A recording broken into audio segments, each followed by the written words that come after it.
അർജുൻ 30-ാം നാളും കാണാൻ മറയത്ത്. ഇന്ന് പകലിലെ നീണ്ട തിരച്ചിലിനൊടുവിൽ ലോഹവസ്തുക്കൾ കണ്ടെടുത്തു. ലോറി ഉണ്ടാവാൻ സാധ്യതയുള്ള സ്ഥലത്തെക്കുറിച്ച് ചില സൂചനകൾ ലഭിച്ചിട്ടുണ്ട്. മണലെടുത്തു പോയ ലക്ഷ്മണയുടെ കടയിൽ നിന്നും 40 മീറ്റർ മാറിയാണ് ഈ മേഖലയുള്ളത്.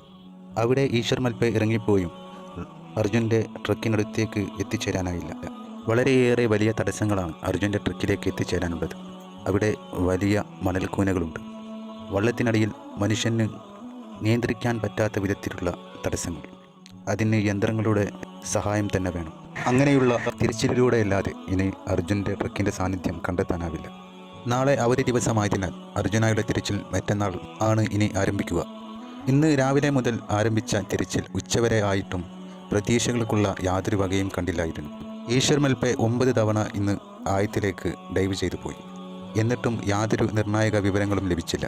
പിന്നെയാണ് നാവികസേന ചില സൂചനകൾ ആ മേഖലയിൽ നിന്ന് കണ്ടെടുക്കുന്നത്.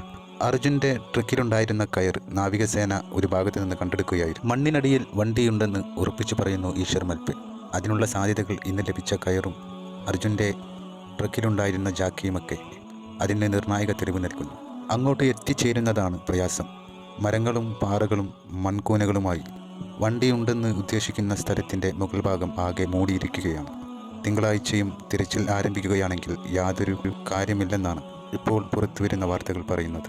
മുമ്പ് ആഴത്തിലേക്ക് ഇറങ്ങിപ്പോയ ഈശ്വർ മൽപെ കണ്ടത് കൂരാകൂര ഇരുട്ടാണെങ്കിലും ഇപ്പോൾ ആ അവസ്ഥക്കൊക്കെ മാറ്റം വന്നിട്ടുണ്ട്. ഇപ്പോൾ വ്യക്തമായി പുഴയുടെ ആഴങ്ങളിലേക്ക് ഇറങ്ങിയാൽ അവിടെ എന്തൊക്കെയാണ് ഉള്ളതെന്ന് കാണാൻ കഴിയുന്നുണ്ടെന്നും ഈശ്വർ മൽപെ പറഞ്ഞു.